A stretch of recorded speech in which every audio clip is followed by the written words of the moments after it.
বিশ্বকাপের ময়দানি লড়াইয়ে নিজেদের প্রথম পরীক্ষায় মাঠে নামতে যাচ্ছে ব্রাজিল।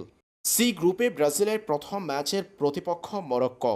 বলতে গেলে গ্রুপ পর্বে নিজেদের সবচেয়ে শক্তিশালী প্রতিপক্ষের বিপক্ষে মাঠে নামতে যাচ্ছে পাঁচবারের বিশ্ব চ্যাম্পিয়নরা। এই ম্যাচের মধ্য দিয়ে শুরু হচ্ছে সেলেসাউদের বিশ্বকাপ যাত্রা।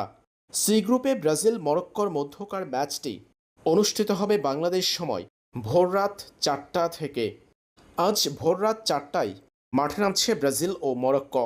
এই টুর্নামেন্ট বাংলাদেশ থেকে লাইভ সম্প্রচার করছে দেশের 3টা TV channel, T Sports, BTV ও সময় টিভি। এছাড়াও হাতে থাকা স্মার্টফোন ব্যবহার করে মাত্র 99 টাকা খরচ করে দেখা যাবে ম্যাচ। ব্রাজিল মরক্কোর ম্যাচটি লাইভ দেখা যাবে টফি অ্যাপে, যেখানে 99 টাকা খরচ করে 49 দিনের সাবস্ক্রিপশন নিলে ভক্তরা দেখতে পারবে পুরো টুর্নামেন্ট। আর 97 টাকায় বায়োস্কোপ অ্যাপের মাধ্যমে দেখা যাবে ম্যাচ। বিশ্বকাপের পুরো আসরের ম্যাচগুলো দেখতে 97 টাকা খরচ করতে হবে ভক্তদের।